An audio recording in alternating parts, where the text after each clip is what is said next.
share with you a few slides which I call Clarizen IP. The Clarizen IP is really about how do we run the company. It has to do a lot with the solution that we offer, but this is a part of a presentation that I'm doing every quarter to management and a lot of the employees as well, and managers, that comes to build what I call a winning culture. And I think that a company like Clarizen should have a clear definition of how do we work together as a team and improve it all the time, by the people, with the people, and at the end of the day get to the point where we say, okay, we are getting close to greatness. We will not be there ever, but we're going to get closer. So the way that I see things, and this is only my interpretation and any comments here will be required. I didn't take it from any book.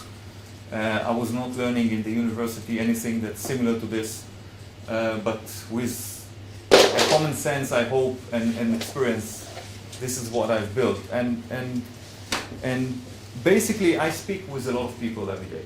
I have people that are coming to interviews, I have partners, I have customers, employees from the company, and I guess that each and every one of us speaks with a lot of people. But I'm asking myself three main questions when I talk with people. I'm asking myself, first question, is this person that I speak with is curious? Does he care about things? Is he asking questions?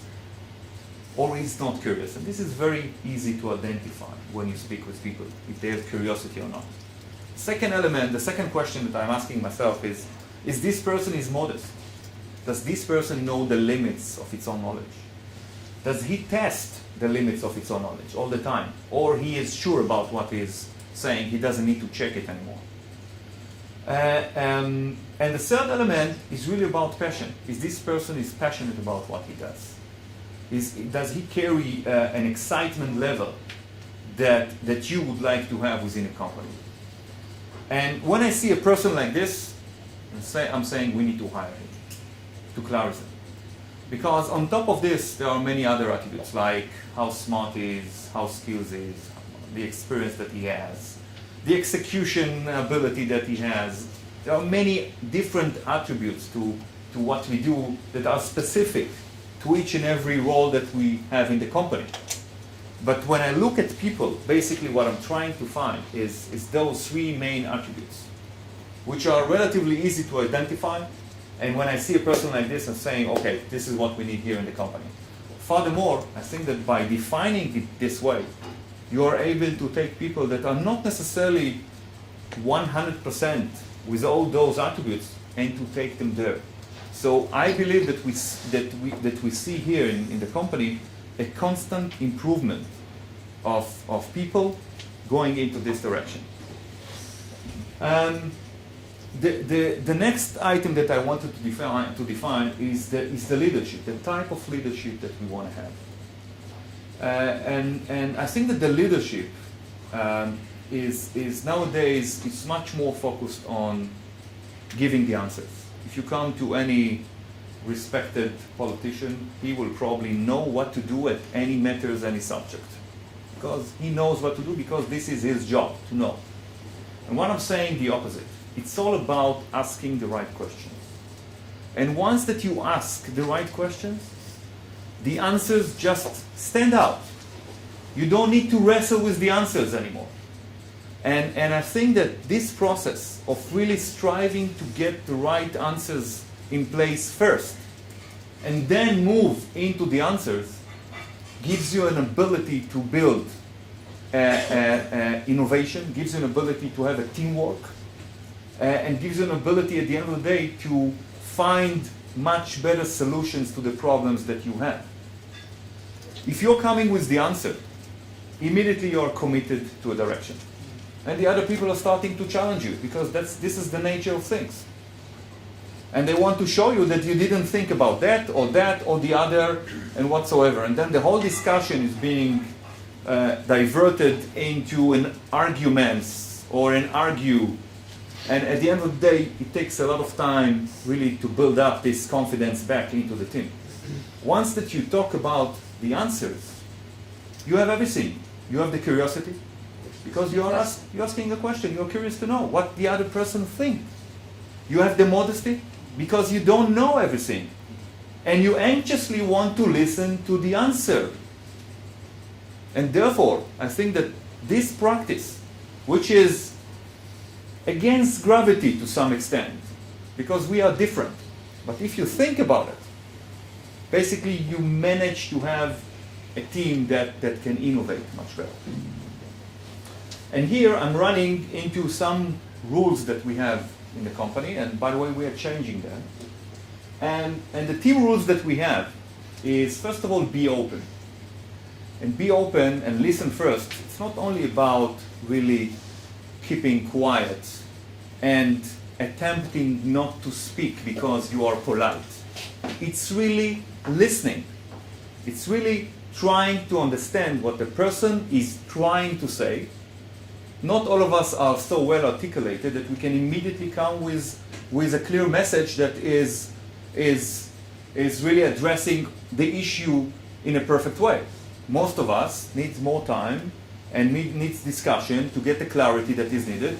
And therefore, in the discussion, it's very important to try to listen what the person is trying to say. And not find the first mistake and jump on it and try to kill everything else. And I think this is a practice, again, everything that I'm speaking about is against gravity.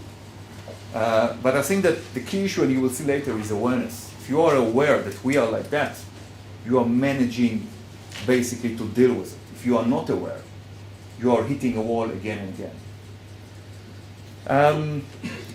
The other points are important, but I don't want to speak about them too much. They are basically more obvious. And I will move into the definition, how do we define a winning team in Clarizen. So here there is a very important point. And the point is, A players brings A plus. B brings C's, C's bring D's, and D's bring failures. You don't want to bring a B. Forget about it. If you have a B, forget about it. Because you're going to end up with an F. And you don't want to be there. So you need to be clear with management and the people that this is what you want to have in the company.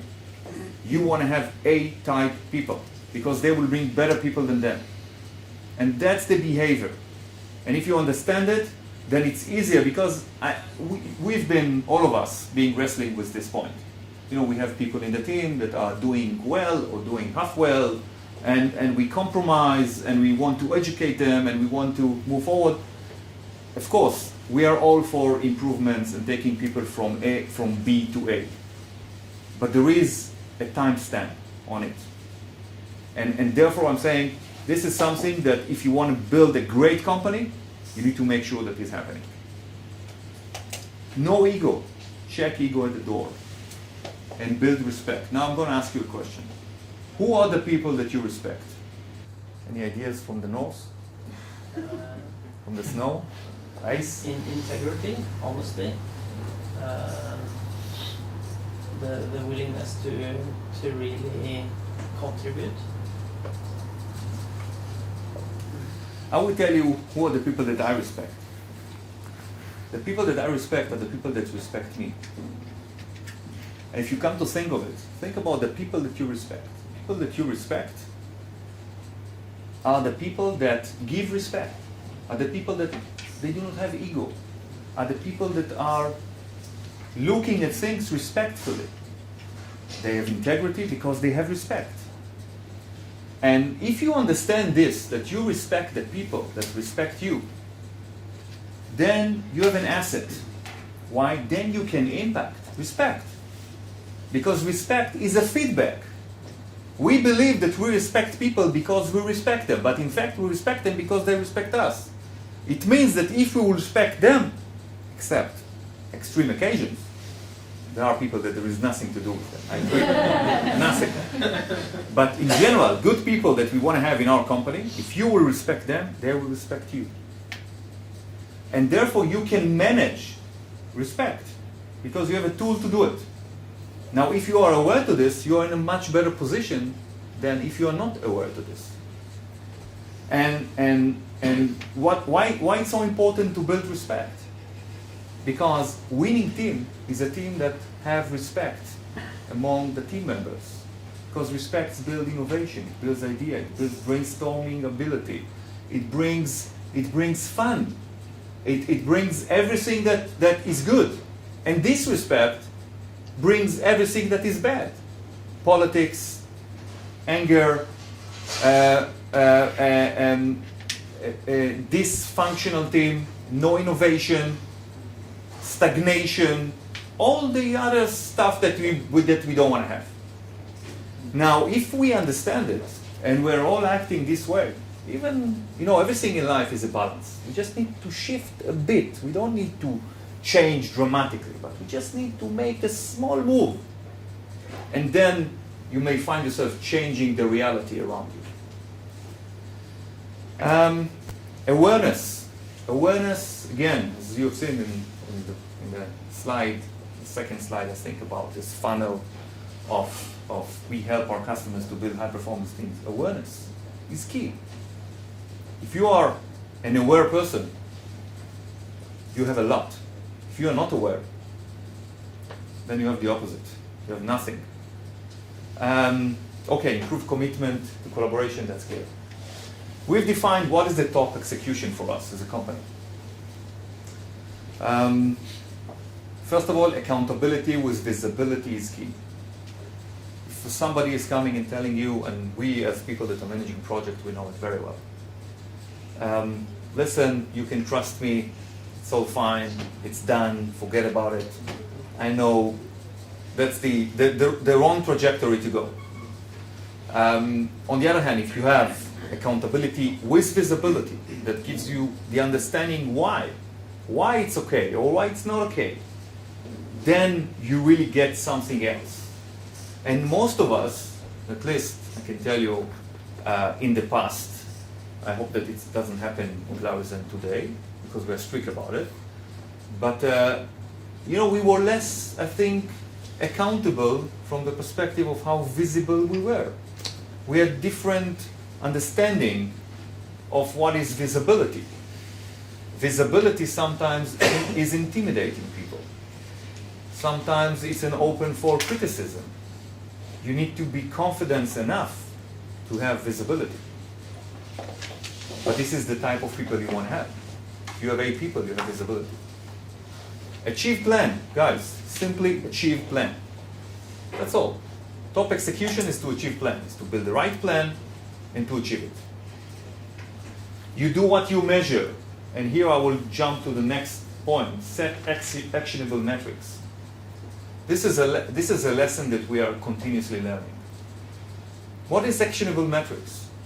We have tons of metrics in our business. I can tell you in Clarizen, we have 1,000 metrics. And I'm not exaggerating. You just look at my dashboard that I share with management every Monday evening. Only this dashboard, how many attributes we have, Jason? 30, 40? At least. At least. And this is my dashboard, which is the shortest one, because I'm the CEO. But the whole idea is to have actionable metrics. So I'll give you an example. We had in our sales funnel management, we had metrics like, or we still have some of them. We have people that are starting as visits, moving into WIPs, work in progress. Then it becomes ops, opportunities, and then become one, hopefully. And then expansion, and then renewals. We have all this. This is the sales funnel we have. Gilad is managing this process. In every single step, we measure why the people are continuing and why the people are failing. And we had a metric, by the way, it's still there, which is still a problem, which is why this opportunity failed. It was an opportunity and it didn't buy. And it's written there, missing functionality. It's a great metric, missing functionality. This is why it didn't buy. What can we do with it? Rachel, what can you do with missing functionality? You are the VP product. Call the sales guy and understand what is missing. Yeah, but Nothing. you have about Nothing. 3,000 events like this in a month. Nothing. And basically you do nothing with it. It doesn't have any impact on our business. So we do measure conversion in each and every step. We do even find the reasons why that they are not relevant to our business. Because nobody in our company can take any action because of them. And we live happily, and we are very proud about the fact that we measure every conversion, every metric, but in fact, it doesn't help us. And as you look into the metrics and you understand them more and more, and this is a process, you get the clarity that you need to have actionable metrics. And actionable metric will impact Rachel, and it will impact Gilad, and Lori, and Shai, and Jason at the end of the day. And not actionable metrics will not impact our business at all. But we will feel good about it. Which is something, or it's a good about thing. It's a value by itself. And top execution in my mind is what I call think out. Don't think in, think out. Means basically start with the customer and work backward. We have a tendency, many times, and I have to tell you, I'm involved in many discussions in the product and R&D and sales and marketing. And it's always a challenge to think out. We are built to think in. What can we do? What do we have? So you come to the development, oh, they've developed this, this, and that, so let's build from it something. No, I don't want to build from this something. I want to build what is required. And I don't care about what you have. So I think that this is key, and you can see it in every message of in companies. You can see some companies are saying, we do wash machines, or we do iPhone. What do we care what you do? We care what we get out of it. So many times, and I see the people here that are more involved in messaging, that it resonates maybe.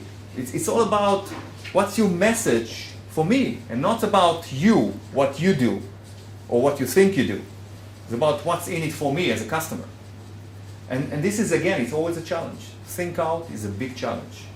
And you will find it in every corner of our business. And it doesn't matter if it's project management, if it's customer success, if it's sales, marketing, products, R&D, QA, and every corner. Sometimes I find that the QA are testing, and here I will tell you the secret, are testing what they can test. They can test this, so this is what they test. And we've completely changed how QA is working. I don't care about what you can. I care about the customers. You need to test the customer scenario, exactly the customer scenario. And people are saying, yeah, what we can build this, we can have this is the software that we have, this is the automation that we have. We don't care about this. We want to test the customer scenarios, not what you can test. And this is, by the way, why Chilik now is heading a team, which we call this team. What's the name of the team? Customer acceptance. Customer acceptance team. We've built a SWAT team for customer acceptance team. And Chilik now is heading a group of people from QA, from customer success, from automation, and from support, because what he has in his mind is the customer view, customer acceptance team. Because QA, per se, of course, they can check a lot of stuff, but we need to check exactly the customer acceptance level. And this is why we have built this team now. What is a top executive? Just put here the, this one nice lady? Larissa Meyer. Used to work in Google, now is working in Yahoo. With most of the Google team. Not working. So first of all, I think that it's a great example of an executive. We have a woman that is running a company, and that's great.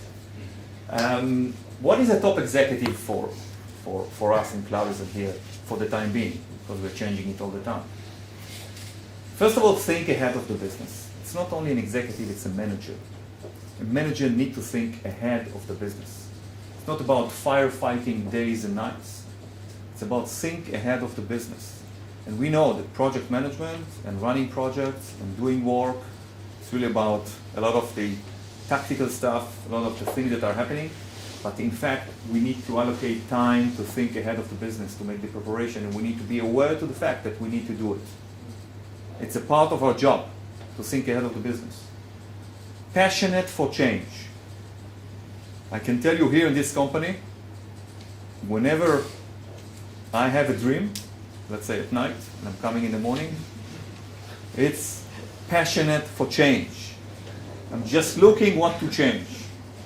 Some of the executives are coming to me in the morning or in the afternoon saying, Avinon, we didn't change anything today. What's wrong with you? So I'm telling you, it's really being passionate for change in my mind. In my mind. Try to understand what you can change, not what you can keep all the time. Because change is a blessing. Of course, the change needs to contribute forward. It's not about only changing. We're not changing those offices because we want to change. It's changing the offices because we don't have enough space. But in the business, many times, it's about an approach. How do you approach stuff? Are you resistant for change or you are embracing change? And a top manager is an aware manager. And I think this sums up a lot of what we've been speaking here. It's the awareness that makes a difference. We have a set of core values, personal values. One of them is good enough, it's not good enough. Just okay, it's not okay. We want to have great stuff. We're striving for great. And of course, you can strive for great and end up with no product at the end because you're all the time going to improve. This is sometimes the problem that some of us have. Some of us that sits there on the table at the top of the table. And then we have other people with the voice of reason that are coming and Stop changing. yeah, and stop changing. But at the end of the day, again, it's a question of a balance. It's not entirely there, but this is the approach. This is where you want to go. Many people are saying, it's good enough. Don't dare to say it in Clarizen. It's good enough. No, it's not good enough. Good enough, it's not working. Even if it will go out like this, don't say it's good enough. Just think about good enough, it's not good enough. Awareness, we talked about, be positive and fun to work with. Be fun to work with. It's not a shame. Just be fun to work with. Embrace feedback. I can tell you, I talk with many people and I have a lot of comments about things or ideas about improvements. And here, to some extent, we as managers, we're facing challenges because everything that we say is being perceived as a criticism. But in fact, this is the wrong interpretation. It's not a criticism, it's a feedback. It can be used by you if you know how to listen. And this is a question of training, by the way. We should be trained not to react. We hear a feedback, just keep silence. Don't react. Just listen. Nothing will happen. And at the end, after a few minutes, suddenly you see, oh, there is a point here. Instead of immediately rioting, immediately going with an explanation, and then the whole discussion is going somewhere else. Just listen. Just don't speak. You have a feedback. It's not justified at all. The guy doesn't know about what he's really talking. Doesn't matter. Just listen. At the end, you will find maybe something which is good for you, and then you can go away with something in your pocket instead of going with nothing. Try new things. We talked about it, be insightful and profound, act with passion. Great. I'm about to finish, so don't have. It's not an endless presentation. I call it modus operandi, but basically, what's the operation mode that we have? First of all, alignment is critical. Invest in alignment. Invest in it. Take the time. Educate people to strive for alignment. Get people to converse. Get people to fly, to meet, merge the teams. Don't think it's a waste of money to bring people from your US subsidiary into here or Belgium or the UK. Think about this as the best investment that you can do, because alignment is critical. This is the way that we want to approach things. Second, any problem basically should be leveraged to make progress. I can assure you that the best time for people to make progress and changes is when they have problems. When there is a problem between two employees, or there is a problem in the product, or there is a problem with sales, or there is a problem in the marketing, or any other place in the company. This is the best time to take those problems and really to leverage on them to make progress. Don't try to push the problems into the corner. That's okay, it will pass, it will move. Forget about it. And every problem is something that you can basically take it as an opportunity. And again, you need to train yourself in this. And it's not easy because, again, we don't like to deal with problems. So problems, we have better things to do. Failure is not the worst outcome. Mediocrity is. So don't be ashamed to fail. Just don't be acting in a mediocre, whatever way. Jason, you need to help me in those cases. You're Mediocre. mediocre. Oh, you see. As a New Yorker, inspiration by discussion with people that have different opinions. Guys, to have a discussion with people that have the same opinions like yours, it's boring. It's boring. It doesn't contribute anything. I really appreciate people that are having a discussion with people that have different opinions than them. And they have a discussion in a respectful way, in a way that can really bring 1 + 1 to be equals 3. Because this is where you get the innovation. From the fact that there are differences, there are different views, there are things that you didn't think of. I can tell you that no one can come with the perfect solution or close to a perfect solution by himself. We can do it as a team because we have different views. And the whole idea is to inspire this team to do it. And this is what I hope is happening here in this room with all those 2 days. It's an inspiration for us, really, to go and innovate, to go and think. We have partners that are interested, that they want to improve, and I hope that it works vice versa as well. This is where you get the power, the energy. We have 5 imperatives. One is think ahead of the business, as we described, execution, vision, open, and positive. And what do we do with those? We basically have this, I would say, table, where we have the names of the people that participated in this meeting. We have those attributes, and we rank each and every one of us, ourselves and the other people. And it's 1 to 10, and we see what do we think about ourselves and what is the team thinking about us. We're doing it every quarter. And when I finish all this calculation, I send an email to each and every person what you thought about yourself and what the team is thinking about you. We get here 2 main benefits. One is that people really need to think about those imperatives because they need to rank them. They need to rank themselves, and they need to rank others, and they want to be serious about it. And there is a clear definition, by the way, that I sent with it about what is exactly those attributes. And they need to think about it. This is why they are getting awareness.